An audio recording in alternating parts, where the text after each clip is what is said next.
In death I shall be stronger than you in life!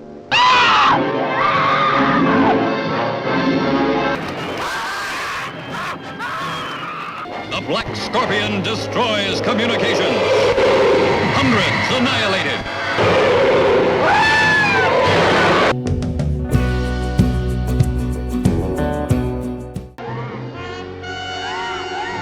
There it is now. Let us start with The Giant Claw from 1957.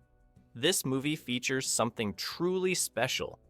A flying monster bigger than a battleship that terrorizes the skies above North America. The creature looks like an enormous angry space bird with fur instead of feathers, and a head that resembles a really upset turkey puppet. But here is what makes it fascinating. The special effects team actually built a massive puppet that required 5 people to operate. The actors had to pretend to be terrified while looking at basically nothing, and when they finally saw the finished film, they were just as surprised as the audience at how the monster turned out. The best scene happens when the creature attacks New York City, and you can literally see the strings holding it up against the backdrop. Here's something I would love to know. What do you think was the original inspiration for this bizarre movie monster? Drop your thoughts in the comments below, because the truth behind this design is absolutely incredible, and I will reveal it at the end of our journey through these forgotten classics. Nuclear explosion could free one from his icy tomb. This would be terrorized by the cruel intruder. Moving on to The Beast from 20,000 Fathoms from 1953. This remarkable film tells the story of a Rhedosaurus, a fictional dinosaur awakened from frozen sleep by nuclear testing in the Arctic Circle. The creature design was groundbreaking for its time, with incredibly detailed stop-motion animation by Ray Harryhausen. The way the monster moves through the streets of Manhattan feels surprisingly natural, especially in the scenes where it crashes through the roller coaster at Coney Island. The attention to detail is amazing. You can see every scale on its body, and the way its tail sweeps through buildings looks incredibly realistic. The sound design team created the monster's roar by combining the sounds of a lion, an eagle, and a whale call, making it truly unique. We storygoers. Here is a wild, headlong flight into Them, from 1954, brings us something completely different. Giant ants in the New Mexico desert. The movie starts with a little girl wandering through the desert in shock, and when the police finally find her, all she can do is scream, "Them!" The sound design in this film is absolutely brilliant. They created the ant's signature noise by using processed recordings of bird calls and wooden blocks being struck together. The practical effects team built massive ant puppets that stood over 8 feet tall, with antennae that could move independently. There is this incredible scene where the characters are exploring a nest in complete darkness, and all you can hear is this weird chirping sound getting closer and closer. The way they filmed it, using only flashlight beams to illuminate small parts of the tunnel, creates such an intense feeling of claustrophobia. Man was confronted with his most shocking blunder. Tarantula, from 1955, remains one of the most effective giant monster movies ever made. Instead of using stop motion or puppets, they filmed real tarantulas crawling over miniature sets, and the result is surprisingly convincing. The movie follows the story of a scientific experiment gone wrong, creating a spider that grows to enormous proportions. The cinematography is incredible, especially in scenes where the spider's shadow appears over a small town, getting larger and larger as it approaches. The sound department created the spider's movements by recording silk fabric being pulled across a microphone, mixed with slowed-down cat purrs. There is this absolutely incredible scene where the giant tarantula climbs over a mountain, and you can see every hair on its legs moving naturally, something that would be really difficult to achieve even with modern computer graphics. You think you'll be able to... A beastly fury. A monster leaving a trail. The Deadly Mantis from 1957 gives us one of the most unique monster designs of the era. A giant praying mantis, frozen in Arctic ice for millions of years, thaws out and decides to terrorize military bases across North America. The special effects team constructed a 20-foot-long mantis puppet that required specialized rigging to film. The most impressive scenes show the mantis attacking Washington, D.C., where they combined the puppet footage with actual military archive footage to create a sense of scale and realism. The creature's movement was carefully studied from real praying mantises, and the way they animated its head turning and forelegs moving is remarkably accurate to actual insect behavior. The sound design team created its distinctive screech by combining metal grinding sounds with modified cricket chirps. The Black Scorpion destroys communications. The Black Scorpion from 1957 takes us deep into the volcanic regions of Mexico, where massive earthquakes have unleashed something terrifying from beneath the earth. The scorpions in this film are absolutely massive, and what makes them extra creepy is how realistic they look. The special effects team used detailed stop-motion animation, and they actually studied real scorpions to get the movements just right. The way these creatures move their claws and tails is incredibly lifelike. There is this absolutely unforgettable scene where they discover a whole nest of these monsters in an underground cavern with hundreds of smaller scorpions surrounding the big ones. The lighting in that scene, with just flashlight beams catching glimpses of shiny black carapaces, creates such an intense atmosphere. They created the scorpion sounds by combining elephant trumpets with tiger growls played backward. It's down there. I don't know. I never saw anything like it before. It's this. The monster that challenged the world from 1957 brings us something unique. Giant prehistoric mollusks awakened in the Salton Sea by earthquake testing. These creatures look like a cross between a slug and a caterpillar, but somehow they manage to be genuinely frightening. The practical effects team created full-size sections of the monsters that could emerge from water, and the way they film these scenes, usually at night with lots of fog, makes them incredibly effective. There is this amazing sequence where one of these creatures chases a scientist through flooded underground tunnels, and you can hear its weird, slithering sound echoing off the walls. The sound designers created that distinctive noise by recording wet leather being dragged across concrete and mixing it with processed whale songs. Power that could turn people into stone, that could suddenly... The floor is bringing them right down here. And once they... The Monolith Monsters from 1957 gives us something completely different. Giant crystals that grow when exposed to water and then topple over, creating more crystals where they fall. While not a traditional monster, these towering black crystals are somehow more menacing than any creature. The effects team created miniature sets and used innovative filming techniques to make the crystals appear hundreds of feet tall.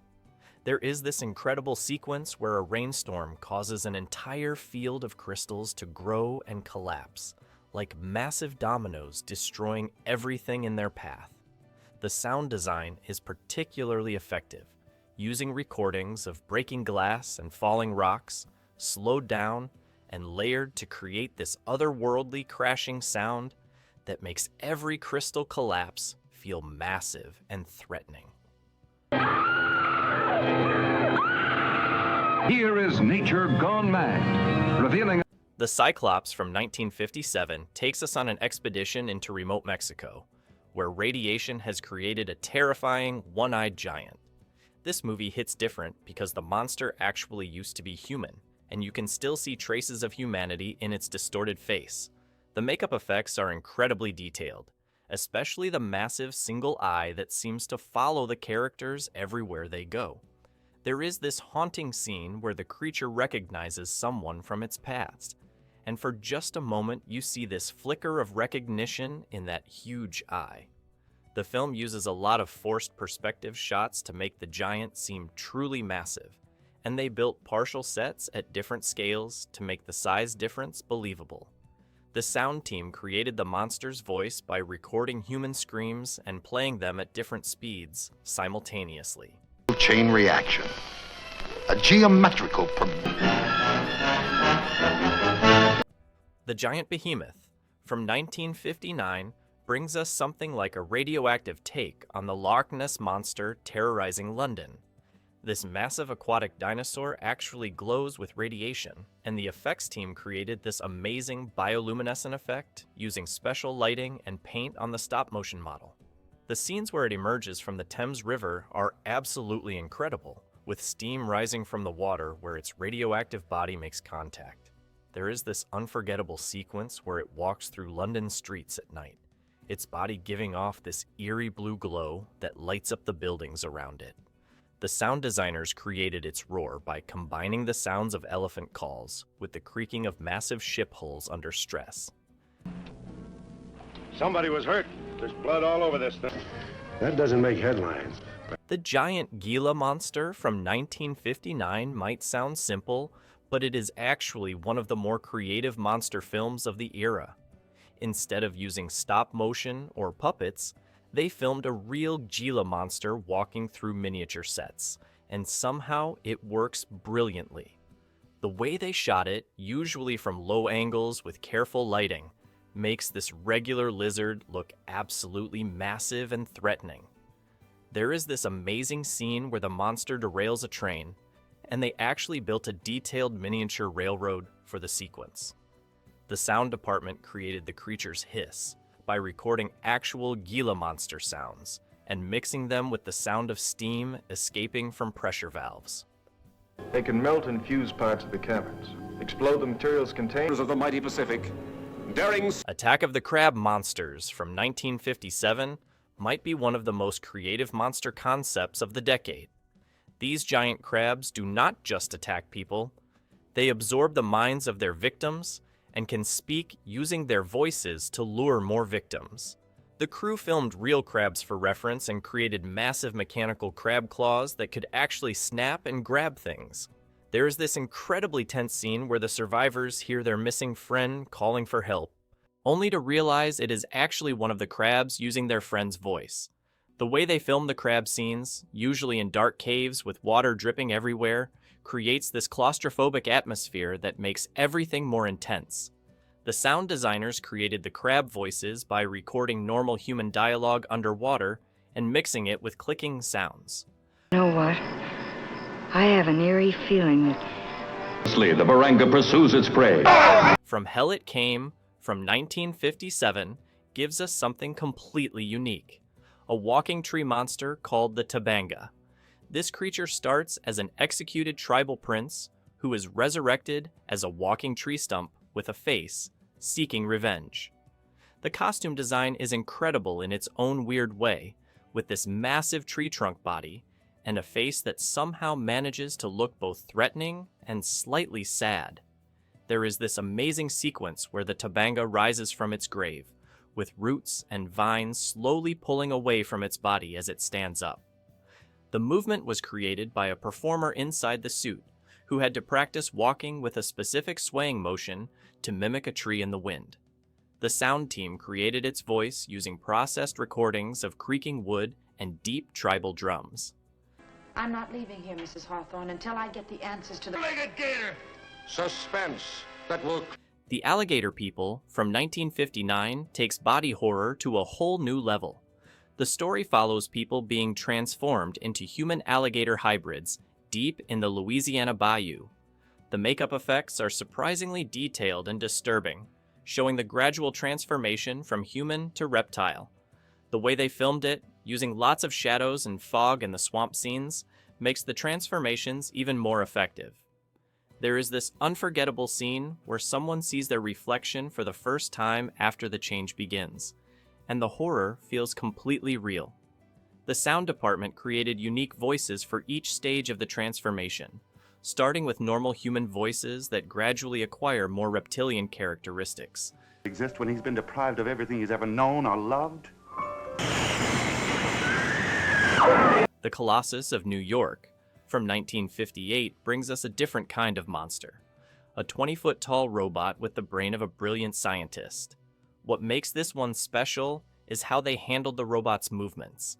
Instead of jerky mechanical motions, the Colossus moves with an eerie grace that makes it feel both human and inhuman at the same time. The costume was designed with internal lighting that made the robot's eyes glow from within, creating this incredibly unsettling effect. There is this powerful scene where the Colossus realizes what he has become, and you can hear the humanity breaking through in his voice. The sound designers created his distinctive voice by running normal speech through early electronic modulators, creating something that sounds mechanical, but with traces of human emotion. Out of all mankind's millions, only a handful is driven wild by their superstitious. Monster from Green Hell from 1957 takes us to Africa, where radiation has created giant wasps in a remote valley. The practical effects team created massive wasp puppets with wingspans over 15 feet wide, and the way they filmed them against actual African landscape footage is surprisingly effective. The most intense scene shows these enormous insects swarming over a village, and the sound of their wings humming fills everything. The attention to detail is incredible. You can see individual hairs on their bodies and their compound eyes gleaming in the sunlight. The sound department created the wasp sounds by speeding up recordings of small aircraft propellers and mixing them with processed insect noises. That's right. Would you all kindly watch? Any country I have mentioned? The Brain from Planet Arouse from 1957 might be one of the strangest monster movies ever made. The monster is literally a floating brain with glowing eyes that can possess people and make them super intelligent but evil. The effects team created the brain monster using a combination of puppetry and early animation techniques, making it pulse and throb in a way that is somehow both ridiculous and creepy.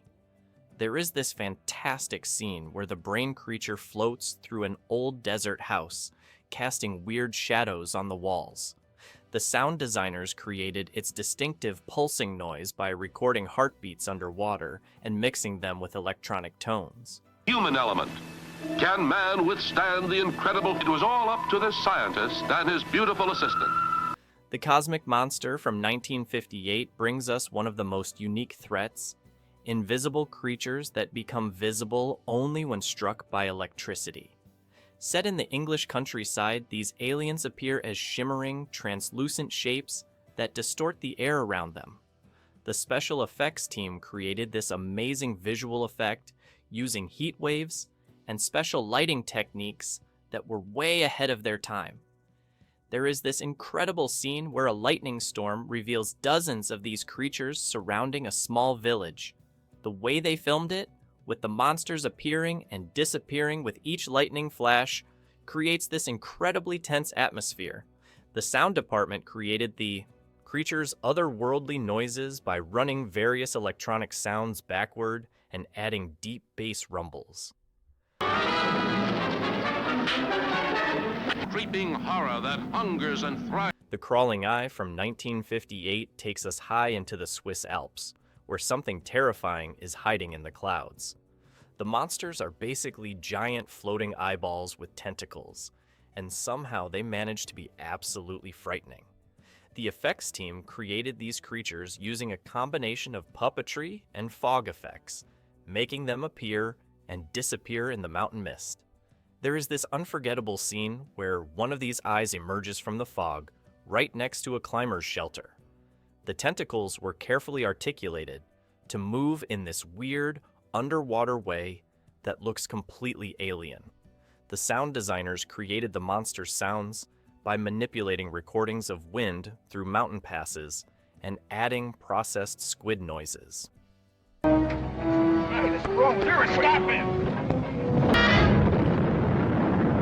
The Space Children from 1958 gives us a very different kind of monster. A giant glowing brain-like creature from outer space that communicates with children through telepathy. What makes this one fascinating is how they handled the alien scenes, using innovative lighting and practical effects to create this pulsing, bioluminescent mass that somehow feels both beautiful and unsettling. The effects team created the alien using a combination of latex, internal lighting, and careful puppetry that made it appear to breathe and move in an organic way. There is this incredible scene where the creature first reveals itself to the children, its entire body glowing with an inner light that illuminates the cave around them. The sound designers created its otherworldly communication sounds by running children's whispers through electronic modulators and mixing them with the sounds of ocean waves. To every heart, disintegrates everyone it touches. The H-Man from 1958 gives us a different kind of monster. A radioactive liquid creature that can dissolve humans on contact. What makes this one special is how they handled the dissolving effects, using innovative practical techniques that still look disturbing today. The effects team created this semi-transparent green slime that could flow and pulse in really unsettling ways. There is this amazing scene where the creature slides under a door and reforms on the other side, maintaining a vaguely human shape. The way they lit these scenes, usually with stark shadows and neon signs from the streets outside, creates this incredible film, noir meets horror atmosphere. The sound department created the creature's movements using recordings of thick liquids being poured, mixed with processed human breathing sounds. And remember that question about the giant claw? The creature was actually based on ancient Native American legends of the Thunderbird, but somewhere in the production process, it transformed into what looks like a space turkey. Sometimes the most memorable monsters are not the scariest ones, but the ones that make us smile every time we see them.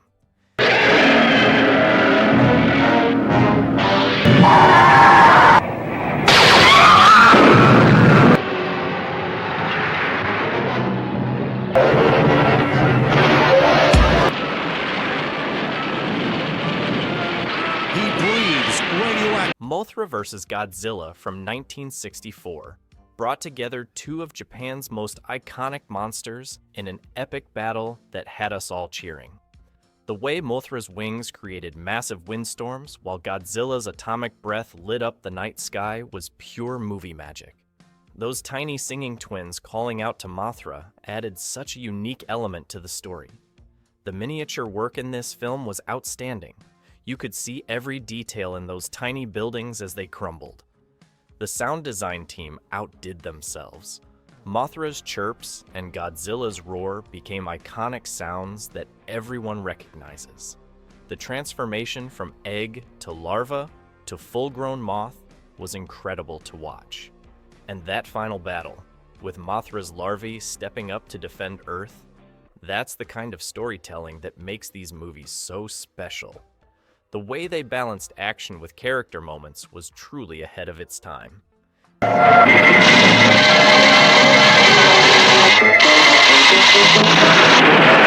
Ghidorah, the three-headed monster from 1964, took everything to another level. Picture this: a golden dragon with 3 heads, each one capable of shooting lightning. The way they brought this monster to life was incredible. The suit actor had to coordinate all 3 heads, making each one move independently while staying balanced. The story brought together Godzilla, Rodan, and Mothra to defend Earth from this space monster, creating the first monster superhero team-up. The scenes of Ghidorah flying through the sky, wings spreading from horizon to horizon, still give me goosebumps. The miniature city sets were incredibly detailed, and watching them get destroyed by Ghidorah's gravity beams was spectacular. The moment when all 3 Earth defenders finally worked together against Ghidorah showed that even monsters could put aside their differences for a greater cause. Hey, here's a question for all the monster fans watching. Which movie monster would you want as your personal protector? Drop your answers in the comments below. Would you choose Mothra's maternal instincts or go with Godzilla's raw power?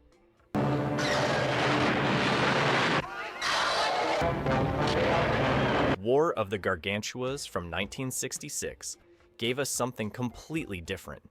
Humanoid monsters with distinct personalities and a tragic backstory.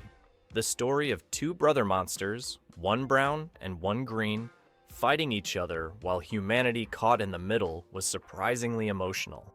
The scenes of the green Gargantua catching and eating people were genuinely scary, They pushed the boundaries of what monster movies could do.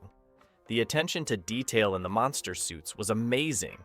You could see every hair moving in the wind, and their expressions were surprisingly human. The battle scenes in the heart of Tokyo were spectacular, especially the nighttime sequences with all the neon signs creating an eerie atmosphere. And that final battle in Tokyo Bay, the water effects and miniature work were groundbreaking for their time. The sacrifice scene at the end still brings tears to my eyes. It proved that monster movies could tell deeply moving stories.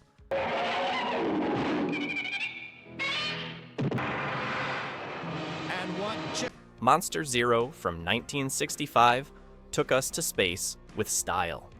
This film brought back King Ghidorah and introduced mind-controlling aliens who captured both Godzilla and Rodan. The special effects team outdid themselves with the alien Planet X, complete with its otherworldly architecture and bizarre gravity. The miniature work reached new heights. They built entire alien cities just to destroy them in spectacular fashion. The sequences of Godzilla and Rodan fighting under alien control were heartbreaking for fans who had grown to love these monsters. And that moment when Godzilla breaks free from control and does his victory dance, it became one of the most memorable scenes in monster movie history. The film perfectly balanced sci-fi elements with monster action, giving us space travel, alien conspiracies, and epic monster battles all in one package. What would you do if you had to break free from alien mind control like Godzilla? Drop your battle plan below.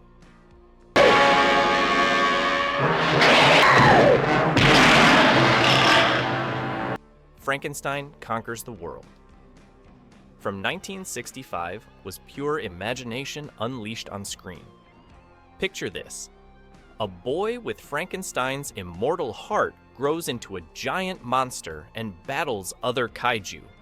The makeup work on the giant Frankenstein was incredible. They managed to keep Boris Karloff's iconic look while making it work at kaiju scale. The battle scenes were intense, especially when Frankenstein faces off against Baragon, a burrowing monster with a glowing horn. The underground sequences created such tension and suspense, proving that monster movies could do horror just as well as action. The human drama at the heart of the story, with Frankenstein retaining his humanity despite his monstrous size, added real emotional depth to the spectacular monster battles.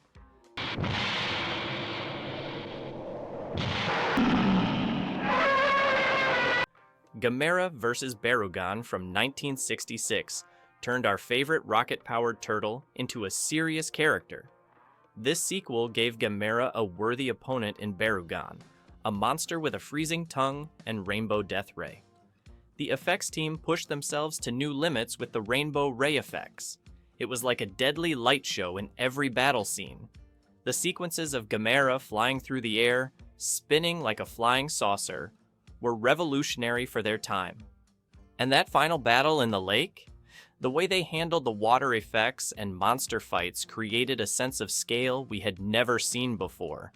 The story even packed in an environmental message beneath all the monster action, showing how greed and exploitation could create real monsters.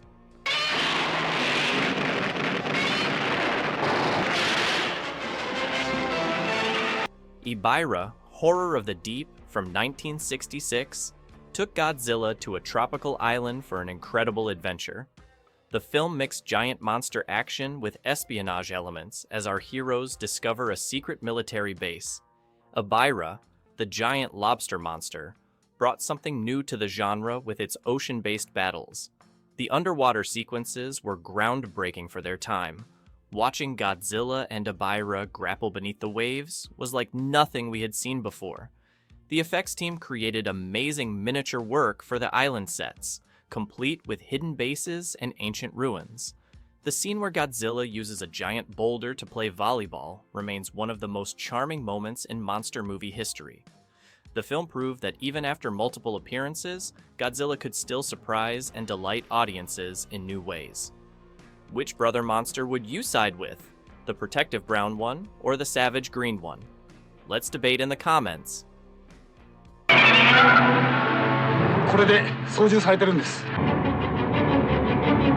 Destroy All Monsters from 1968 delivered the ultimate monster movie crossover. 11 different monsters sharing the screen at once. The alien invasion plot perfectly set up all these creatures working together against King Ghidorah. Those miniature cities reached new levels of detail, with tiny cars moving on streets before getting crushed. The sound team mixed unique monster roars into a symphony of destruction. That final battle gave every monster their moment to shine, like a love letter to fans. The human story about aliens controlling monsters through a secret base on the moon added classic sci-fi elements. The scenes of monsters rampaging across the globe showed how far special effects had come. Watching Godzilla team up with old enemies against Ghidorah created unforgettable movie moments.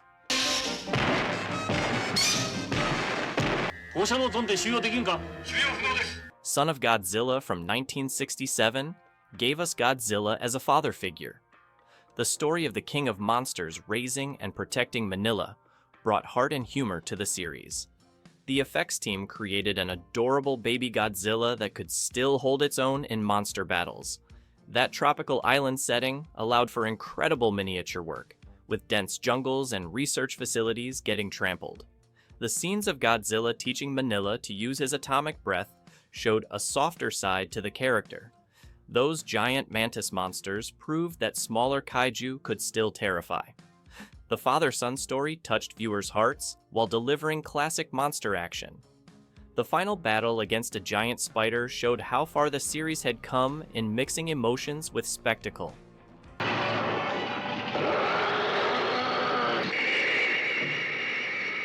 The X from Outer Space from 1967 broke new ground with its cosmic horror. Gilala, starting as a spore from Mars before growing into a bizarre chicken-like creature, brought fresh ideas to the genre. The space scenes pushed miniature work to new limits, while the monster design was unlike anything before. Those glowing eyes haunted viewers' nightmares. The way Gilala absorbed energy and transformed kept audiences guessing. That final battle in Tokyo's heart, with its clever solution for defeating the monster, proved brains could beat brawn. The international cast and space exploration plot showed monster movies growing up. The scenes of Gilala growing and evolving created real tension. Flying saucer sequences mixed classic sci-fi with monster movie magic. Quick monster matchup: who would win, Giant Frankenstein or modern Godzilla? Give us your prediction.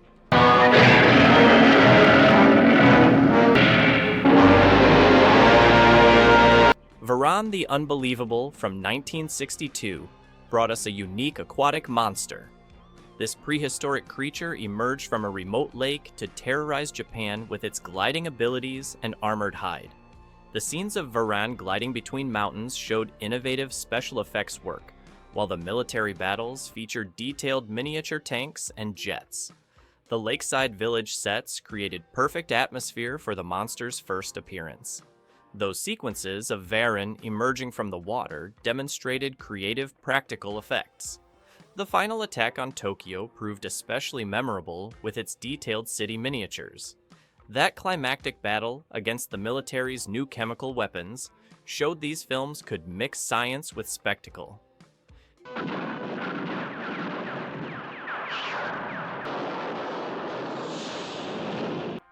Gamera vs. Gyaos from 1967 gave us one of the most memorable flying monsters ever. Gyaos, with its sonic beam and ability to slice through anything, created a perfect nemesis for our favorite turtle hero. The night scenes of Gyaos terrorizing cities showcased groundbreaking effects work, especially when that sonic beam cut through buildings like butter. Gamera's spinning flight sequences reached new heights of spectacle, with improved effects making the impossible seem real. The story about Gyaos being drawn to city lights and needing to feed regularly added horror elements to the monster battles. That final confrontation, using artificial light to trap Gyaos, showed clever writing mixed with spectacular action. The scenes of Gamera defending humans proved why he became known as the friend to all children. A gargantuan duel, unmatched by any battle in history. Once again, King Kong's Escape from 1968 reimagined the classic ape for a new generation. This Kong fought dinosaurs and tackled modern threats like mechanized doubles and evil scientists. The suit work captured Kong's personality perfectly, showing both strength and emotion through subtle movements. Those scenes of Kong battling his robotic copy while scaling Tokyo Tower pushed practical effects to their limits. The miniature work created a real sense of scale, especially during city destruction sequences. The evil Doctor Who's underground base showed off creative set design. That final battle between Kong and Makani Kong proved these films could mix classic monster action with modern sci-fi elements. Parents, did you show your kids any Gamera movies? What was their reaction to our friendly turtle hero? Share your family monster movie memories.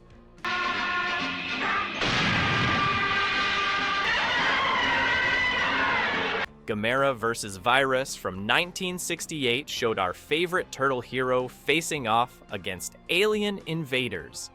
The story of aliens trying to mind control Gamera to conquer Earth raised the stakes dramatically. Those scenes of Gamera fighting while trying to protect children showcased why fans loved this character. The underwater battles between Gamera and the alien ship pushed effects technology to new limits. When the aliens transformed into the massive squid-like virus, it created a truly unique monster design.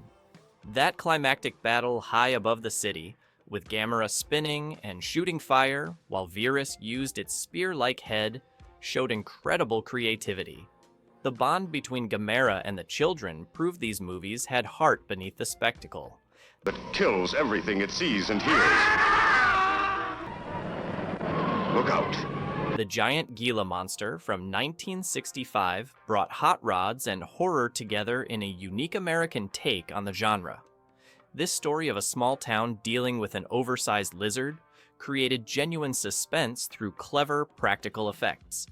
The scenes of the monster attacking cars and trains used forced perspective instead of miniatures, creating a different kind of movie magic. Those sequences of teenagers trying to stop the creature while dealing with small-town life added human drama to the monster mayhem. The rock and roll soundtrack gave everything a distinct 60s flavor. That final confrontation, using a hot rod loaded with nitro to stop the beast, showed American ingenuity at its finest. Unit. Reptilicus from 1961 brought Denmark's only giant monster movie to life. A prehistoric reptile's tail regenerates into a massive creature that terrorizes Copenhagen. The unique puppet work for Reptilicus created a different kind of monster movement from the usual suitmation. Those scenes of it flying over famous Danish landmarks showcased creative special effects. The acid-spitting sequences, while challenging to film, added a deadly new weapon to the monster movie arsenal. The international cast brought European flair to the genre, while military scenes gave it Cold War tension. That final battle in Copenhagen's heart proved smaller budget films could still deliver big monster action. The regeneration ability made Reptilicus a uniquely unstoppable threat. Here's the ultimate kaiju question. If you could remake any of these classics today, which one would you choose and why? Let us know in the comments. Silent for centuries, his anger walking the earth. The Magic Serpent from 1966 mixed giant monsters with Japanese feudal fantasy. Two sorcerers transform into massive creatures, a flying dragon and a giant snake, for an epic final battle. Those transformation sequences pushed practical effects to their limits. The fire-breathing effects created real sense of danger, while miniature castle sets showed incredible detail. The period setting gave monster battles fresh context, mixing samurai drama with kaiju action. Traditional Japanese music added perfect atmosphere to the creature fights. That climactic battle above the castle, with both monsters unleashing their full power, created unforgettable imagery. The mystical elements proved monster movies could successfully blend with different genres. Story of this monster from another age, catapulted from the story of the reckless skin divers who captured the monster. Gorgo from 1961 gave Britain its answer to Godzilla. When a giant monster terrorizes London, hunters capture it only to face its much larger mother. The underwater sequences set new standards for effects work, especially during the creature capture. Those scenes of Gorgo destroying London landmarks showed incredible attention to detail in the miniature work. The mother-child story added emotional depth to the destruction. The use of color film made the monster attacks more vivid than ever. That sequence of Big Ben's destruction became an iconic monster movie moment. The moral about humanity's hubris in capturing the baby monster resonated with audiences worldwide. In this park, I will have straight. Daikyoju Gappa from 1967 brought us another family of monsters. When scientists steal a baby reptile from its island home, its parents follow to level Tokyo. The creature designs mix traditional kaiju elements with unique bird-like features. Those scenes of the parents flying through storms to find their child created real emotion. The miniature work for Tokyo's destruction reached new levels of detail. The underwater cavern sets showed creative production design. That climactic reunion of the monster family proved these films could touch hearts while demolishing cities. The message about respecting nature's balance gave meaning to the monster action.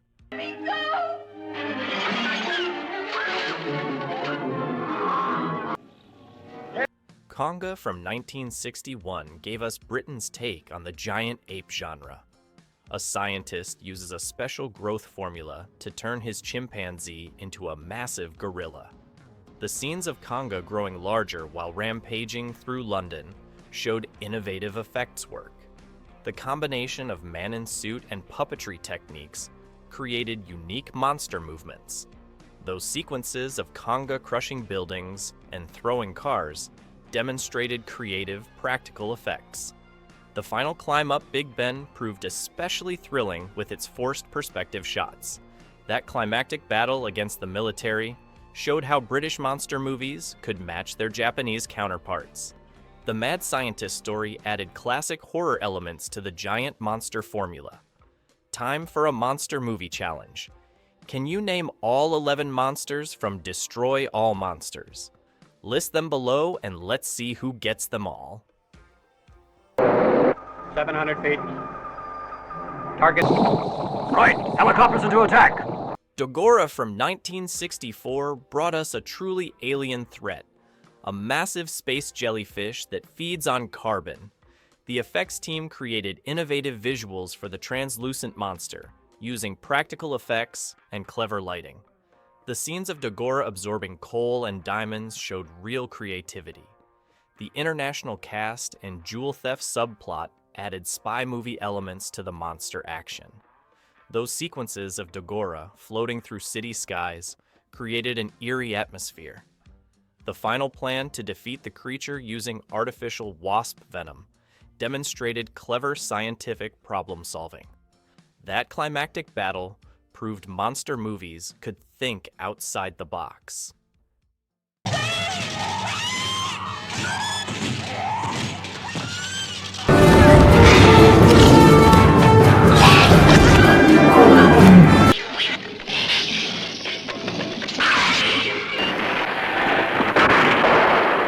A terror-stricken humanity knew that it... First up, Godzilla vs. Megalon from 1973. Picture this. A giant cockroach monster teaming up with a robot called Jet Jaguar to fight our favorite atomic lizard. The best part was watching Godzilla perform an impossible flying dropkick that defied all laws of physics. The special effects team literally dropped a guy in a rubber suit from a platform, and you can spot the wires if you look closely. The city destruction scenes used plastic models and toy cars, and sometimes you could even see the hands moving the pieces around. But that's what made it amazing. It felt like watching the world's biggest action figure battle come to life. The rubber suit squeaked during fight scenes, and the miniature buildings would sometimes fall over before Godzilla even touched them.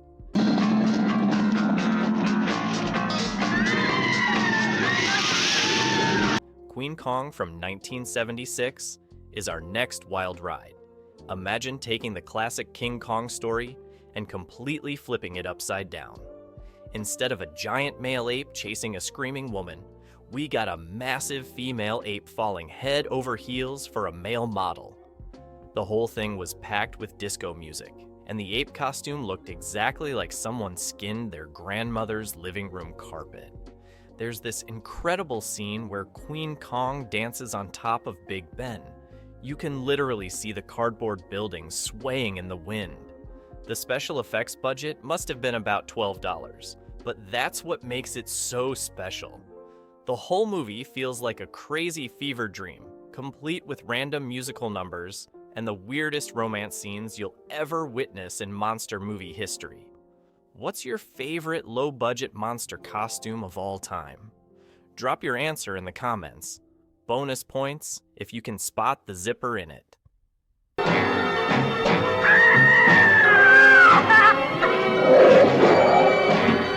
The Giant Spider Invasion from 1975 takes budget creativity to a whole new level. Filmed in Wisconsin of all places, the effects team transformed a Volkswagen Beetle into a giant spider by covering it with black fur and attaching mechanical legs. No joke. In some scenes, you can actually spot the car's wheels moving under all that fake fur. They got Alan Hale Jr., the skipper from Gilligan's Island, to star in it, running around looking terrified of what's basically a decorated car. The best scenes are when the spider chases people through cornfields at night, with the Volkswagen's headlights shining through the spider's eyes. You haven't lived until you've seen a furry beetle trying to look menacing while clearly struggling to drive through muddy Wisconsin farmland. Pure budget movie magic at its finest.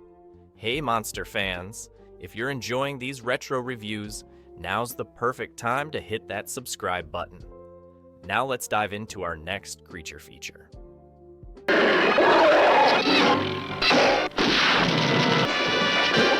One of these eight. The Beast Must Die from 1974 is like if you mixed a werewolf movie with a murder mystery game. Show!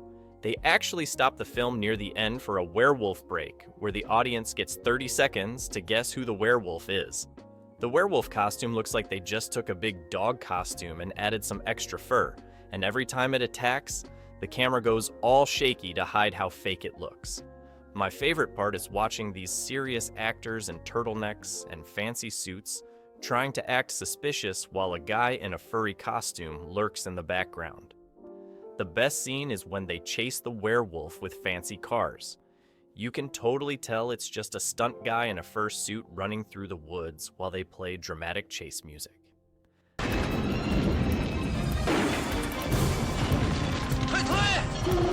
The Mighty Peking Man from 1977 proves that Hong Kong really wanted their own King Kong, but with some wild twists. They added this Tarzan-style jungle girl who could somehow communicate with the giant furry beast. The climbing scenes on Hong Kong's skyscrapers are pure gold.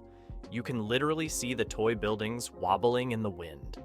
The monster suit looks like they raided every carpet store in Hong Kong, and there's no hiding those wires holding up the actors during the climbing scenes.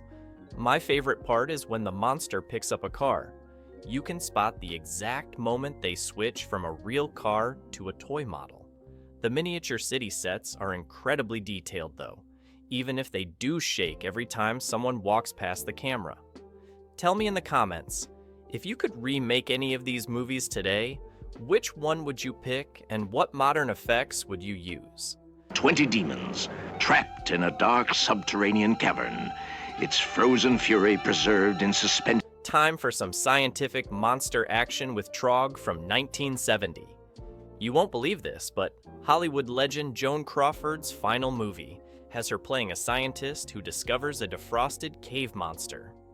The creature costume looks like it came straight from the Halloween discount bin, complete with visible zippers and a mask that barely moves. There's this amazing scene where Crawford with total seriousness, tries to teach the monster to play with dolls and solve puzzles. The best part?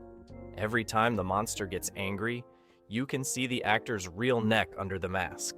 But Crawford acts her heart out, treating every scene with this frozen cave creature like she's performing Shakespeare.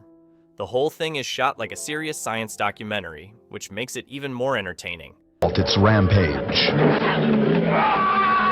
Are you gonna try and stop it with a bow and arrow? Let me tell you about Track of the Moon Beast from 1976. Get ready for this plot. A potter gets hit by a meteorite and transforms into a were-lizard at night. Yes, you heard that right. Not a werewolf, a were-lizard. The transformation scenes look like they just stuck random pieces of plastic on the actor's face and called it a day. But here's the real kicker. In the middle of all this monster madness, a local band shows up to perform this random song called California Lady that has absolutely nothing to do with the plot. The monster makeup consists mostly of green face paint and what looks like ping pong balls for eyes. Every time the monster appears, you can tell the actor is trying super hard not to bump into the furniture or trip over his tail. You sweat, but you don't dare move.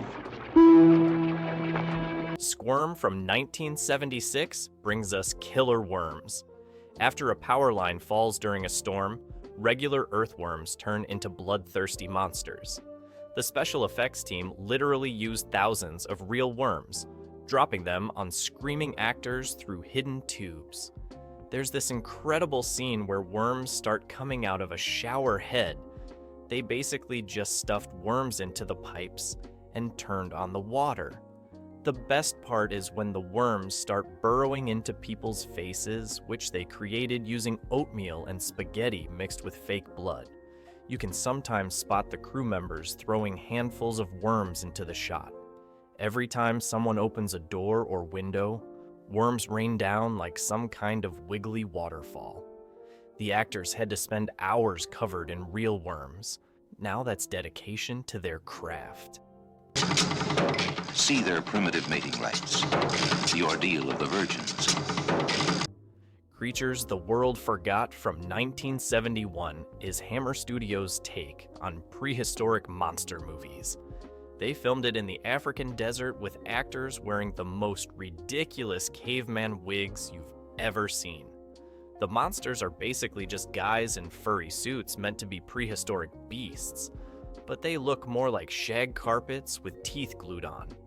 There's this amazing fight scene between a caveman and what's supposed to be a giant bear, but it's clearly just a guy in a fuzzy costume doing wrestling moves. The best part is that nobody talks. They just grunt and wave spears around while dramatic music plays. Every time a monster appears, they do these extreme close-ups of its face, probably because the full costume looked too silly. The cave sets are obviously just regular rocks with some bones scattered around. Unknown to man. No. I could. No. It's not even worth it to try. Let's talk about The Legend of Bigfoot from 1976. This movie tries so hard to be a serious documentary, but the Bigfoot costume is literally just a guy in a shaggy brown suit with ping pong ball eyes. They filmed most of it in the woods, and you can sometimes spot other hikers in the background, looking confused at the film crew. The funniest scenes are when Bigfoot is supposed to be sneaking around. You can hear the costume rustling like someone wrapped in a pile of autumn leaves. They also added these dramatic zoom-ins on random footprints that are clearly just boot prints made to look bigger. The narrator talks about everything like he's sharing the secrets of the universe, even when he's just showing footage of empty forests or squirrels. Which actor would you love to see pull a Joan Crawford and star in a ridiculous monster movie today? Let me know in the comments. I bet your casting choices would be wild. He seems to be getting stronger as he melts. Here's a wild one. The Incredible Melting Man from 1977. Imagine an astronaut who gets exposed to space radiation and starts melting while going on a rampage. The makeup effects are actually pretty amazing. They use this gooey stuff that really looks like the guy is melting. There's this scene where he tries to eat chicken from a fridge, while pieces of his face drip all over the place. The best part is watching him leave slimy handprints everywhere he goes. They probably went through gallons of fake goop making this movie. Every time he appears, more of him is melting away, but he keeps trying to act scary, even though he can barely keep his eyes from sliding off his face. The doctors in the movie keep explaining everything with the most ridiculous scientific babble you've ever heard. Monster fans, if you're enjoying this trip down memory lane, make sure to hit that subscribe button. You realize that the ants only want us to take care. Let's dive into our next batch of incredible creature features. Empire of the Ants from 1977 is pure B-movie gold. Joan Collins, yes, that Joan Collins, faces off against giant ants created by toxic waste. The effects team basically filmed regular ants crawling over miniature sets and hoped for the best. There's this amazing scene where the ants attack a sugar factory, and you can totally tell they're just regular ants walking on a dollhouse-sized building. The best part is when they chase people through the swamp. The actors are running from absolutely nothing while screaming their heads off.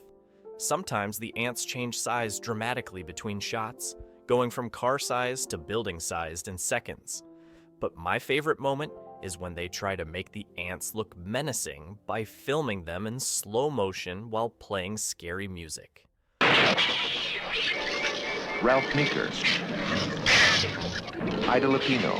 Food of the Gods from 1976 brings us giant rats, wasps, and chickens.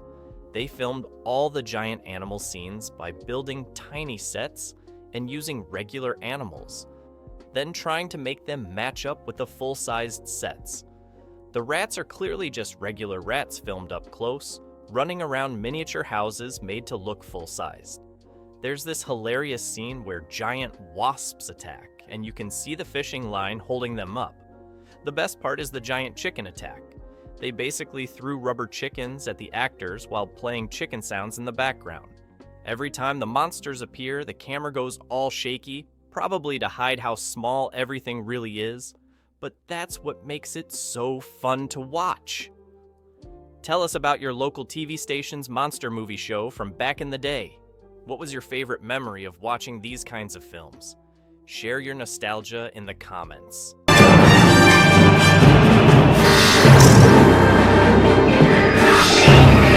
And speaking of special effects, let me tell you about Planet of Dinosaurs from 1977.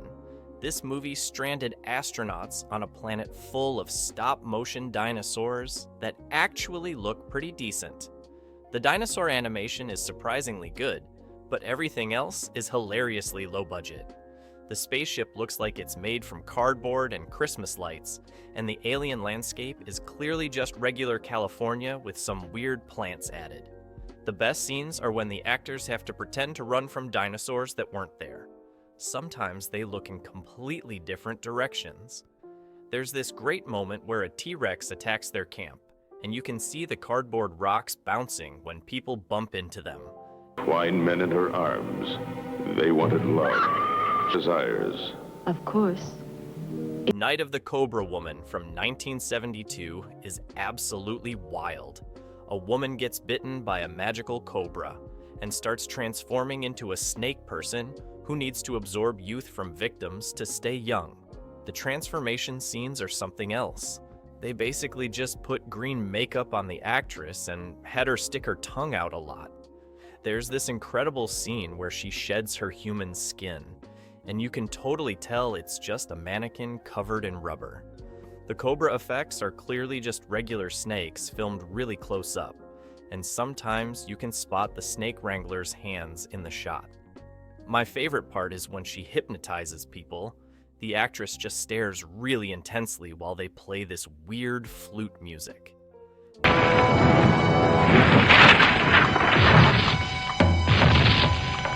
The Last Dinosaur from 1977 features a big game hunter going after the last T-Rex in a lost world.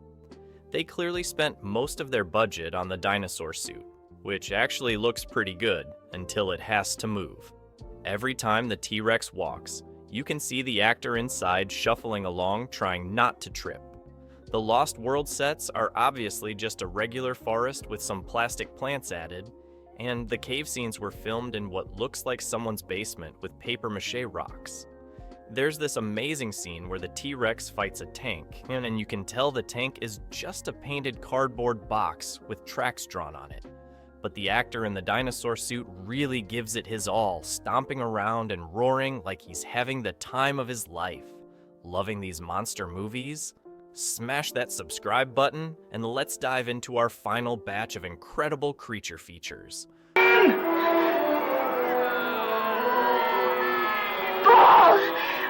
Horror at 37,000 feet from 1973 is pure made-for-TV gold.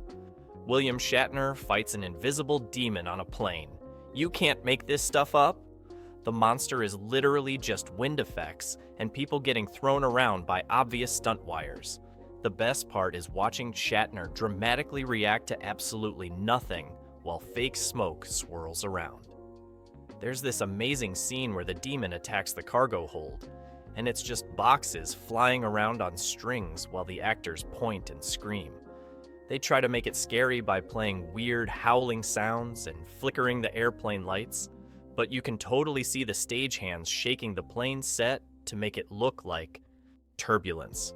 Shatner treats every scene like he's performing Shakespeare, making it even more entertaining. Attacks and the blood runs red. Mr. Connors, why is it murdering people? But what would Slithis from 1978 brings us a monster created by radioactive pollution in the Venice canals of California. The creature suit looks like they stapled together random pieces of rubber and seaweed, then covered it all in green slime. Every time it attacks someone, you can see the zipper on the back of the costume. The best scenes are when it comes out of the water. They clearly just had a guy in the suit stand up from behind some rocks, while someone off camera splashed water at him. There's this hilarious moment where it chases people down the beach, and you can see the suit actor trying not to trip over his own monster feet. The local news reporter in the movie keeps doing these dramatic readings about the terror of Slithis while looking completely serious. Have you spotted any crew members, stage hands, or puppet strings in these films that I missed? Share your eagle-eyed discoveries in the comments. Before we check out our last movie, if you haven't subscribed yet, now's the perfect time.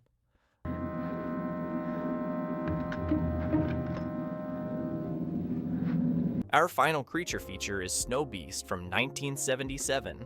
Basically Jaws in the snow with a Yeti.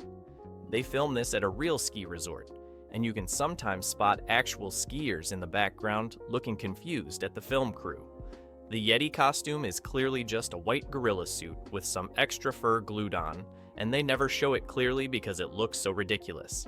The best part is watching the monster's attack scenes, which are just POV shots of someone running through the snow while shaking the camera. There's this great scene where it attacks the ski lodge, and you can see the costume's mittened hands trying to break through a clearly pre-broken window. And that wraps up our journey through these amazing forgotten monster movies of the 1970s. Each one of these films might look a bit silly now, but they've got more heart and creativity than most modern blockbusters. Whether it's the visible zippers and monster suits, or the wobbly miniature cities, these movies remind us that sometimes the best entertainment isn't about perfect special effects. It's about imagination and fun. To conquer the earth. It's my theory that these creatures are driven to mate with man now.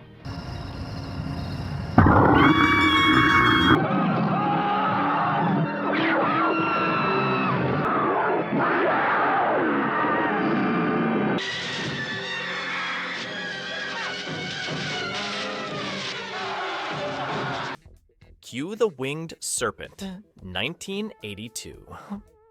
You want to talk about unique monsters? How about a giant flying serpent living in the Chrysler Building? This movie is exactly what it sounds like. A massive winged creature swooping down to snatch people off New York rooftops.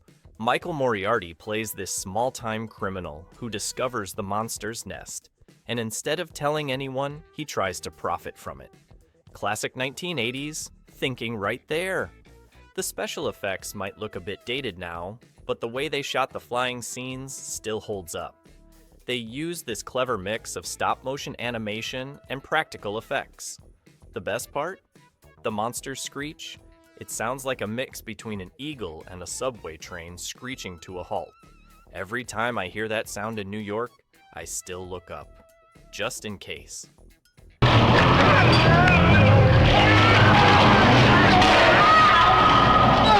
Alligator, 1980. Imagine this. A baby alligator gets flushed down the toilet, grows to massive size in the sewers, and starts snacking on Chicago's finest. Sound familiar? But wait, this isn't just another monster movie. The writing is surprisingly sharp, with Robert Forster playing this tired detective who's losing his hair and his patience. The alligator shows up at a fancy backyard wedding, and let me tell you, it's pure chaos in the best way possible. There's this scene where it bursts through a sidewalk that had me jumping off my couch. The practical effects team built this massive mechanical alligator head, and when it chomps down on things, you can really feel it. They don't make them like this anymore. Let me know in the comments below. What's your favorite unconventional setting for a monster movie? Sewers? Shopping malls? Abandoned theme parks? I'm curious to hear your picks. Rapidly eating anything and anyone in their path. The Deadly Spawn, 1983. Talk about a movie that proves you don't need a big budget to create something memorable. This gem was shot in someone's basement with a monster that looks like a giant alien tadpole with way too many teeth. The whole thing cost less than a used car, but the creature effects are incredible. These high school students basically created this massive puppet in their garage, and it's more convincing than some movies with 100 times the budget. The best scene? When the monster crashes a ladies' book club meeting, trust me, you haven't lived until you've seen a bunch of suburban moms fighting off a multi-headed alien monster with kitchen utensils. The sound design is wild too. They mix together cat growls, pig squeals, and who knows what else. Where these things come from, but we have no idea how many there are. Humanoids from the Deep, 1980. This movie is exactly what happens when someone says, what if we made Creature from the Black Lagoon, but more everything? These fishmen creatures come out of the ocean looking for love in all the wrong places. The monster suits are actually pretty impressive. They're slimy, scaly, and somehow manage to look both ridiculous and scary at the same time. There's this carnival scene that's pure chaos. Imagine fish monsters crashing a small town fair. The whole thing has this weird mix of humor and horror that only the 1980s could pull off. The best part? They got some really talented swimmers to play the monsters, so when they're in the water, they move in this super creepy way that still gives me chills. Quick reminder to smash that like button if you're enjoying this monster movie madness. And don't forget to hit subscribe for more retro horror content. Watching and growing. Michael? Something evil. I know. The Beast Within, 1982. Here's a monster movie that starts weird and just keeps getting weirder.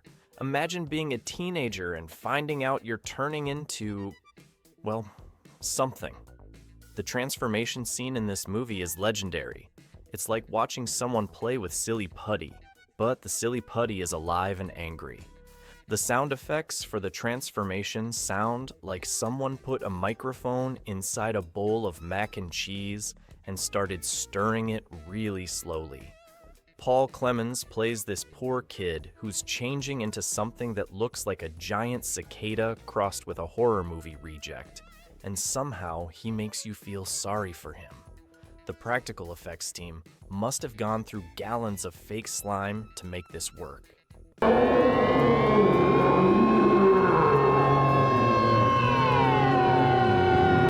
Night of the Demon, 1980. don't confuse this with the 1957 classic. This is the bonkers 1980s. Bigfoot movie that goes places no other Bigfoot movie dares to go. Picture this: a group of anthropology students tracking a murderous Sasquatch that knows Kung Fu. Yes, you heard that right, a martial arts Bigfoot. The monster suit might look like someone stuck a bunch of carpet samples together, but when that thing starts throwing karate chops, you can't look away. There's this amazing scene where Bigfoot crashes through a cabin wall like the Kool-Aid Man, and it's both terrifying and hilarious. The sound they used for Bigfoot's roar? It sounds like someone took a lion's roar and played it backwards through a fan. The thing that preys on human fear.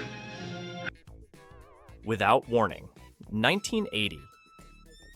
Imagine this: alien creatures that look like flying pizza slices with tentacles, hunting people for sport. That's basically what we've got here, and it's amazing.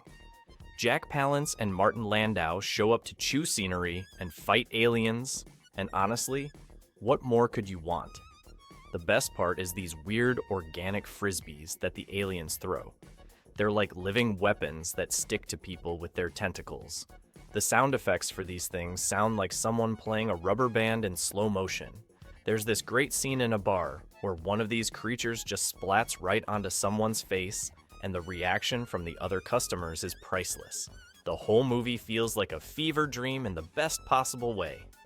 All right, monster fans, hit me with your best so bad it's good monster movie moment. What scene made you laugh when you were supposed to be scared? I'll start. That Kung Fu Bigfoot scene from Night of the Demon still cracks me up. Some people are missing. The Being, 1983. This movie takes the whole toxic waste creates monsters idea and runs with it all the way to Idaho. Who makes a monster movie in Idaho? These people, that's who. The monster looks like someone put a bunch of Halloween masks in a blender and then brought the result to life. There's this scene where it shows up at a drive-in movie theater, and it's just pure chaos with cars flying everywhere. The sounds this creature makes are unforgettable. Imagine someone gargling Jell-O through a megaphone while playing a kazoo. Plus, you get to see Jose Ferrer looking completely confused about how he ended up in this movie. The whole thing is like a master class in how to make a monster movie on a budget.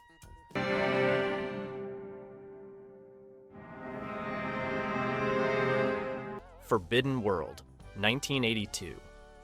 Okay, imagine if someone watched Alien and said, let's make that, but more bonkers. That's Forbidden World in a nutshell. This monster starts as a science experiment gone wrong and keeps evolving throughout the movie, getting weirder and grosser each time. The creature effects are this amazing mix of puppetry and slime. Lots and lots of slime. There's this great scene where the monster busts through a ventilation shaft, and you can totally tell it's just garbage bags painted to look alien, but somehow it works. The sound design is wild too. They created the monster noises by mixing together cat purrs, pig squeals, and what sounds like someone playing with a wet sponge.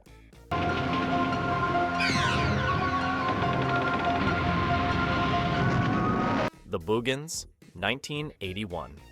First off, can we talk about that name? The Boogans. It sounds like something a kid made up, and that's part of its charm. These turtle-like creatures live in abandoned silver mines, and they've got these weird mechanical tentacles that make absolutely no sense, but who cares? The whole movie takes place in this small mining town where everyone seems surprisingly chill about people disappearing into mine shafts. There's this amazing scene where one of these things pops out of a toilet, because apparently that's what monsters did in the 80s. The creature sounds like someone dragging a metal trash can across a gravel driveway, and once you hear it, you can't unhear it. Time for another audience question. What's the weirdest place you've ever seen a monster pop up in a movie? Let us know in the comments below. You can make it happen. Extro, 1983. Now this is what happens when someone makes a monster movie after eating too much spicy food before bed. This British sci-fi horror starts with a guy getting abducted by aliens, but that's just the beginning of the weirdness. He comes back 3 years later, but he's different. There's this scene where a woman gives birth to a fully grown man that I still can't explain to this day. The best part? A killer clown toy that comes to life and starts hunting people. Who thought that was a good idea? The sound effects are wild. The alien noises sound like someone playing a theremin underwater. And don't even get me started on that Black Panther woman scene. The whole movie feels like someone filmed their fever dream and somehow got it distributed. Has ever entered. Sonar contact. Down here? I'd like to go out and take a look. Deep Star 6, 1989. If you thought working in an underwater research station was a good career choice, this movie will change your mind. Picture this. A team of scientists discovers a prehistoric sea monster while building an underwater missile base. Because of course they do. The creature looks like someone crossed a lobster with a great white shark and then made it really angry. There's this amazing scene where it attacks their station, and you can hear the metal creaking and groaning under the pressure. The sound design team did an incredible job. The monster's roar sounds like a whale song played through a garbage disposal. Plus, you get to see Miguel Ferrer being sarcastic about everything, which is always a bonus. We've lost him. My crew's in jeopardy. But you have no proof. I'm ordering you to start an emergency. Leviathan, 1989. Speaking of underwater monsters, here's another deep-sea creature feature that'll make you think twice about going swimming. The creature in this one starts as a weird mutation that spreads through the crew like a virus. The transformation scenes are incredible. Lots of bubbling skin and falling off faces. The monster's final form looks like someone threw every sea creature into a blender and hit puree. The best part is the sound design. When the creature moves through water, it sounds like someone stirring macaroni and cheese mixed with dolphin calls. There's this tense scene in a flooded corridor that'll have you holding your breath. And watch out for that elevator shaft scene. It's a doozy. I want to finish your experiments. You must go up there this instant and end the experiment. The Kindred, 1987. Imagine finding out your mom was a scientist who created a monster in her basement. And oh yeah, it might be your brother. This movie is what happens when someone watches too many mad scientist films and thinks, but what if we added tentacles? The creature effects are actually pretty impressive. Lots of pulsing flesh and wiggling appendages. There's this great scene where the monster emerges from a tank, and it sounds like someone unclogging a drain filled with jello. The transformation sequences use this weird bubbling effect that looks like melting ice cream mixed with horror movie makeup. Plus, you get Rod Steiger yelling about scientific ethics while things go crazy around him. The whole movie has this weird family drama vibe mixed with body horror. Describe your perfect monster design using 3 existing animals combined together. Drop your creature creation in the comments. The weirder, the better. My pick? A squid-elephant-scorpion hybrid. Oh, they'll get into your system. Oh my God! They ooze. There's something down there. Slugs, 1988. Who knew garden pests could be so terrifying? This movie takes regular slugs and turns them into flesh-eating monsters. The best part? It plays it completely straight. These are just regular slugs that decided people look tastier than lettuce. The effects team must have had a blast making all those slimy practical effects. There's this amazing scene in a fancy restaurant that'll make you check your salad twice. The sound effects for the slugs moving around sound like someone slowly pulling their hand out of a jar of mayonnaise. And don't even get me started on the greenhouse scene. Let's just say gardening gloves are essential. The whole thing is like a public service announcement about garden maintenance gone horribly wrong.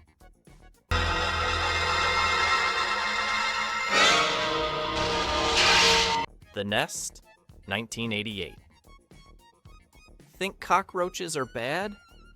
Wait until you see what happens when scientists try to control them through genetic engineering.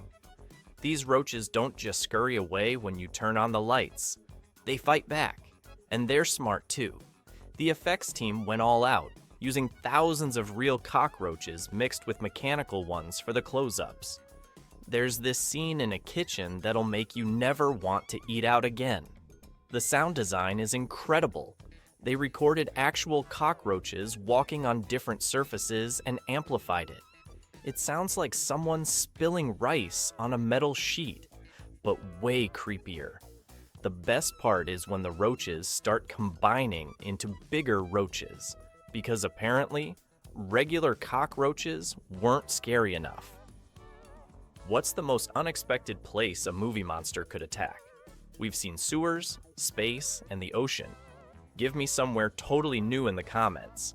Most original location gets pinned. Pretty dead. Kill me. The Intruder Within, 1981. Here's what happens when an oil drilling crew digs too deep and finds something that definitely isn't oil. This made-for-TV gem takes place on an isolated oil rig, which is already scary enough. The monster looks like someone threw together every leftover prop from other monster movies, but somehow it works. There's this great scene where it comes up through the drill shaft, and the sound it makes is like a garbage disposal eating a metal pipe. The practical effects team did an amazing job making the creature look slimy and gross, even on a TV movie budget. The best part is watching the crew try to fight this thing with regular oil rig equipment. Who knew a wrench could be a monster fighting weapon?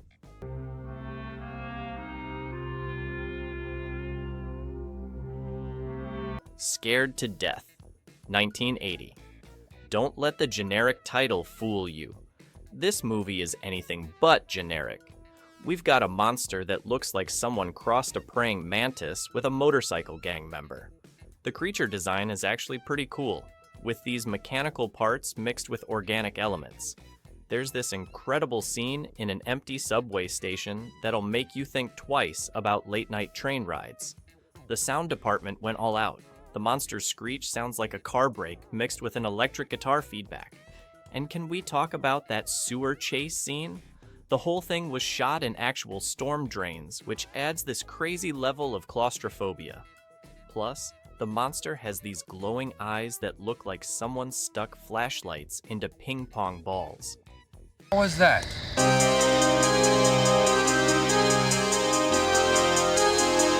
Night Beast, 1982. We're ending our list with a real low-budget masterpiece.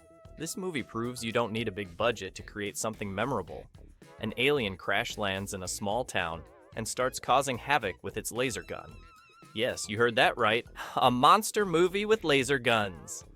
The creature looks like someone raided a Halloween store and stuck all the masks together. But that's part of its charm. The laser effects are pure 1980s goodness. Bright neon beams everywhere. The sound effects for the laser blasts sound like someone playing a synthesizer while gargling mouthwash. There's this amazing scene where the monster crashes a town meeting, and you can tell everyone in the room is trying really hard not to laugh. You're a mad scientist in a monster movie. What everyday animal would you mutate into a giant monster, and why? Remember to explain your choice in the comments. I want to see your scientific reasoning.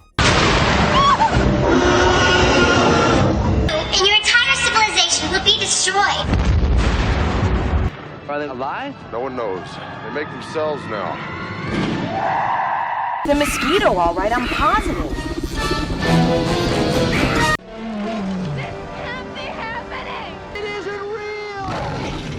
Reptilian from 1999 is the perfect place to start our journey. This South Korean take on giant monsters went all out with a creature that looked like Godzilla's cousin who spent too much time at the gym.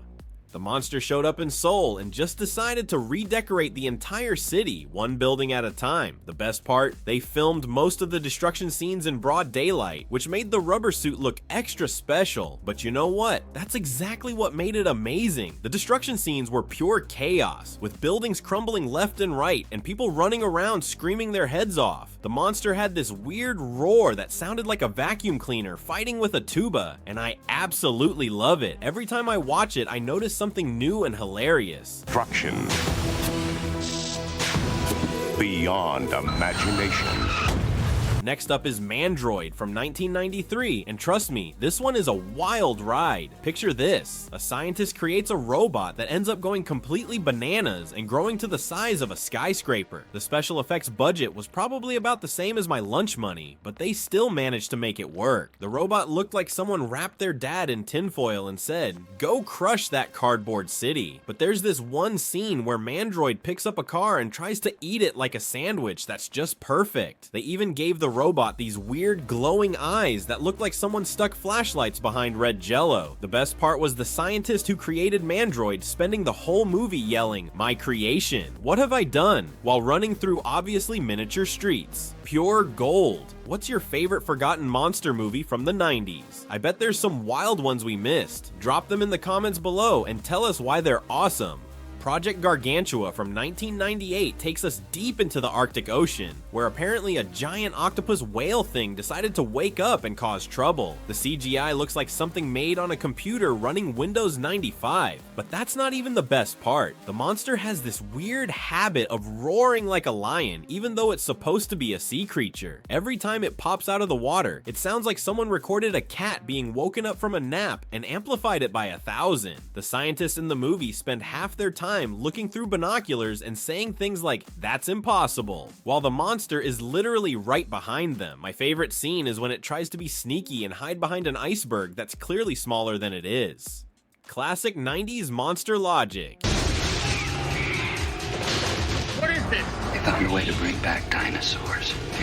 You guys are not ready for Carnosaur 2 from 1995. This movie said, hey, what if we took Jurassic Park but made it way more bonkers? They stuck some genetic experiment dinosaurs in an underground nuclear facility because apparently regular dinosaurs weren't dangerous enough. The raptors in this movie look like they were made from Halloween masks and pool noodles, but they still managed to be scary in a weird way. The whole thing plays out like a fever dream where everyone makes the worst possible decisions. Like, who sees a dinosaur and thinks, "Let me go check if it's friendly"? The best scene is when they try to trap a raptor in the facility's cafeteria, and it somehow knows how to open doors. Not just regular doors, it figures out how to use the keypad. These dinosaurs were living in 3023 while everyone else was stuck in 1995. Just don't touch it if you don't know what it is. Don't touch it, it attacked me. Unimaginable. Ticks from 1993 might be the weirdest one on our list. Someone thought, let's make giant ticks, but make them really angry. These things were the size of beach balls and looked like someone crossed a tick with a bodybuilder. The movie follows these teenagers at a wilderness camp who run into these steroid-powered bugs. The practical effects team went all out. When these ticks explode, they splash this weird green goo everywhere that looks like radioactive maple syrup. There's this amazing scene where a tick bursts out of someone's face, and you can totally tell it's just a puppet, but it's still super gross in the best possible way. The characters keep trying to kill these things with bug spray, which is like trying to stop a tank with a water gun. Take a nap, pal. Let me tell you about Mosquito from 1995, because this one is pure gold. The setup is beautiful. Alien radiation makes mosquitoes grow to the size of helicopters. They built these massive mosquito puppets that look like they came straight from a carnival ride, but that's what makes them awesome. The movie has these scenes where the mosquitoes try to steal a truck by picking it up with their giant proboscis. And the sound effects? Imagine a vacuum cleaner having a fight with a kazoo. That's what these mega mosquitoes sound like. The local townspeople try fighting them off with bug zappers and citronella candles at first, which goes about as well as you'd expect. There's this fantastic scene where a mosquito gets stuck in a gas station sign and causes an explosion that looks like it was filmed with fireworks from someone's backyard. If you had to remake one of these movies today with a big budget, which one would you choose? Share your pick and tell us what modern effects you'd add. Developing at an incredible rate. It's economic virus. Whatever we hear, Chris, develops an immunity within. Time for Aberration from 1997, a movie that proves even lizards can be ninja assassins. These mutant lizards are super fast, weirdly smart, and apparently really into home invasion. The main lizard puppet looks like someone took a regular iguana costume and attached it to a remote control car, and it's absolutely perfect. There's this scene where the lizards figure out how to use the house's air vents to get around, and you can totally see the fishing line pulling them through the ducts. The main character spends half the movie trying to convince everyone that killer lizards are real, while these things are literally having a party in her kitchen. My favorite part is when they discover the lizards hate the cold, so everyone ends up running around with fire extinguishers like they're in some weird pest control version of Ghostbusters. And curse of the undead. Let's talk about The Bone Splitter from 1991, a movie that deserves a special place in the Hall of Fame of weird monsters. Imagine someone looked at a praying mantis and thought, what if we made it 30 feet tall and gave it a bad attitude? The creature design looks like they stapled together parts from the clearance aisle of a Halloween store, but somehow it totally works. The monster has this funny habit of doing martial arts moves while fighting the military, complete with roundhouse kicks and what looks like mantis-style kung fu. There's this incredible scene where it crashes through a shopping mall and gets tangled up in a bunch of mannequins, leading to this bizarre dance sequence that wasn't supposed to be funny, but totally is. The best part is when they try to explain its origin story. Apparently it came from a radioactive pet store. Which of these movie monsters would win in a fight? Create your own monster battle matchup in the comments. My money's on Metal Beast versus Glass Shadow. This one seems to have modified itself. It was designed to protect them from... Let me introduce you to Screamers from 1995, a movie about killer robots that turn into giant monsters because why not? The robots start off small, like angry toasters with attitude, but then they merge together to form this massive mechanical nightmare that looks like a blender had a baby with a tank. The transformation scene is pure gold. You can literally see the cardboard boxes they used to make the robot parts. There's this hilarious scene where the giant robot tries to sneak through the city by wearing a tarp like some kind of mechanical ghost. The sound design is something special too. Every movement sounds like someone throwing pots and pans down a staircase while playing a synthesizer. My favorite part is when they try to explain the robot's power source as advanced technology, while you can clearly see the extension cord trailing behind it. Let's dive into the Creeping Terror from 1992, not to be confused with the 1960s classic. This movie brought us a monster that looks like someone threw a bunch of shag carpets into a blender and said, perfect. The creature is basically a giant slug with tentacles, but the best part is how it moves. Instead of using any fancy effects, they just had people inside the costume crawling around on their hands and knees. You can literally see their shoes sticking out sometimes. The monster's big weakness turns out to be table salt, which leads to this amazing scene where the military tries to defeat it by raiding every restaurant in town. There's this priceless moment where the monster gets stuck in a revolving door and just keeps going around and around while dramatic music plays in the background.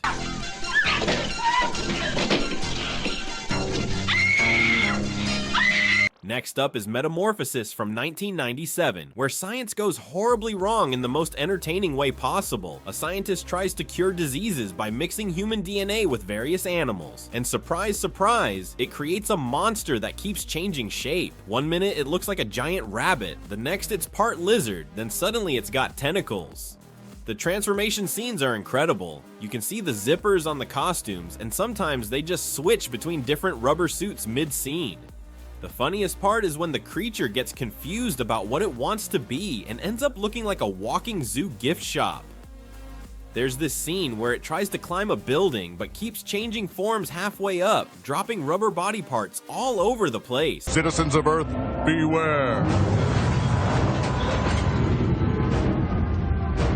Hold on to your seats for Zarkor the Invader from 1996 because this one is a real treat. The movie starts with aliens sending a giant monster to Earth, but here's the twist. They also randomly pick a postal worker to be Earth's champion. Why a postal worker? Nobody knows. The monster looks like they took every leftover piece from other monster costumes and glued them together. It's got the head of a dragon, the body of a dinosaur, and what looks suspiciously like oven mitts for claws.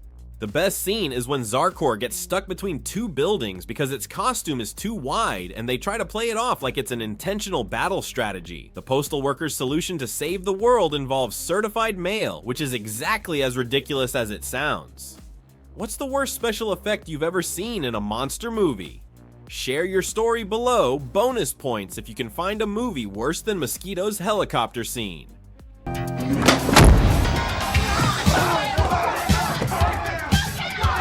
Next up is Robot Jox from 1990, and trust me, this one is a wild ride. Picture this, massive mech robots battling it out in a dystopian future, piloted by humans with questionable strategies. The special effects budget was probably about the same as my lunch money, but they still managed to make it work. The robots looked like someone glued together old action figures and said, "Perfect, now smash some stuff." There's this one scene where a robot delivers a flying kick straight out of a wrestling match, and it's glorious.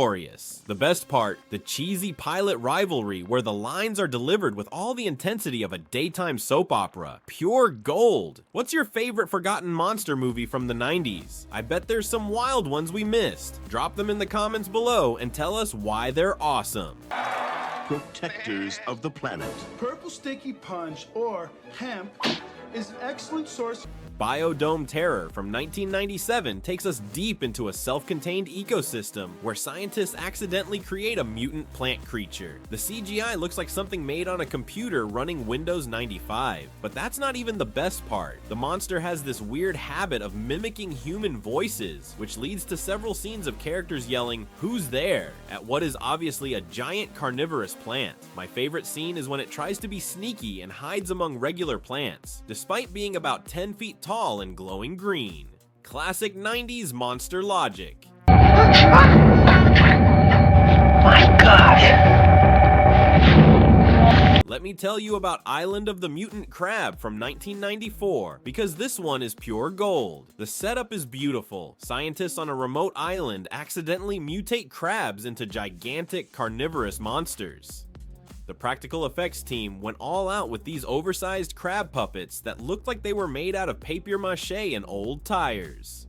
There's this amazing scene where one of the crabs attacks a beach party, and you can clearly see the crew using ropes to make the claws move. The sound effects? Imagine a creaky door mixed with someone cracking walnuts. The characters spend half the movie trying to fight the crabs with kitchen utensils, which leads to a hilarious moment where someone actually yells, "Get the butter!" My favorite scene is when one of the crabs gets tangled in a volleyball net, and the cast tries to make it look terrifying while the crab just wiggles around helplessly. Dragon Fury from 1995 is the perfect kickoff to our journey through 90s monster madness. This fantasy meets sci-fi gem features a giant dragon terrorizing a futuristic city, blending medieval myths with cyberpunk vibes. The dragon looks like a hybrid of a papier-mâché sculpture and a rejected amusement park ride, with glowing red eyes that seem perpetually cross-eyed.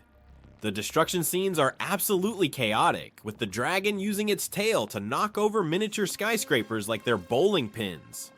The movie's standout moment? A mid-air battle where the dragon fights a helicopter and you can totally see the wires holding up the dragon puppet. The sound design is something special too. Every time it roars, it sounds like a vacuum cleaner malfunctioning. Despite the low-budget effects, the movie's sheer ambition makes it a must-watch. It's a delightful mix of hilarity and heart that only 90s monster movies could pull off. Inhabited by exotic women. Check out the hooters on those bays. You guys are not ready for Raptor Island from 1994. This movie dared to ask, what if dinosaurs were resurrected on a deserted tropical island and then got really angry? The plot revolves around a military team investigating mysterious disappearances, only to find themselves face to face with prehistoric predators. The raptors in this movie are a sight to behold. Rubbery costumes with glowing green eyes that seem to stare in two directions at once. The characters' strategies for survival are absolutely ridiculous, with one standout scene where they try to distract a raptor by throwing canned food at it. The highlight? A climactic showdown on a crumbling wooden bridge where the raptors display surprisingly good balance despite their clunky costumes. The movie's chaotic energy and nonsensical decisions make it an unforgettable entry in 90s creature features.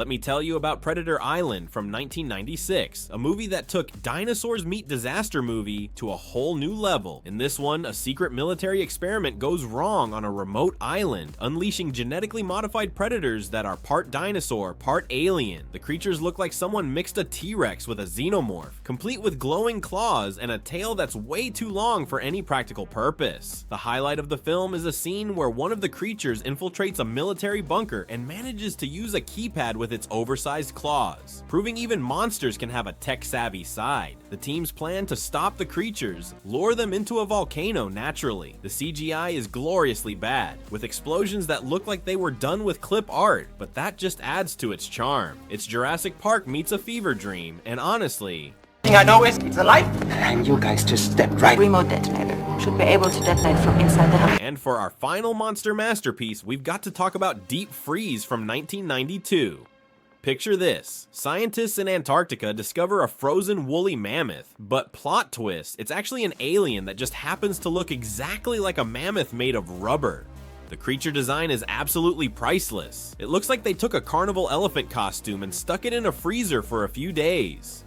The monster has this special power where it can shoot ice from its trunk, but the effect is clearly just someone standing off camera with a fire extinguisher. There's this amazing scene where it chases a snowmobile, and you can totally see the wheels under the costume crushing the fake snow, which is obviously just painted bubble wrap. The best part, every time the monster appears, they play this weird sound effect that sounds like someone mixed an elephant's trumpet with a freezer defrosting. They tried to make the Arctic setting look convincing by painting everything white and turning on some fans, but you can see palm trees in the background of some shots. If you were making a low-budget monster movie today, what kind of creature would you create? Share your monster movie pitch in the comments. Practical effects only, just like the good old days. And there you have it, monster fans. 20 absolutely wild creature features from the 1990s that deserve way more love than they get. Sure, the effects might look like somebody raided a costume shop with a budget of $20, but that's exactly what makes them special. These movies weren't trying to win Oscars, they were just trying to give us a good time. And honestly, mission accomplished. If you enjoyed this trip down memory lane, smash that like button harder than Zarkor smashed that cardboard city. Drop a comment below with your favorite forgotten monster movie. I bet there are tons we haven't covered yet.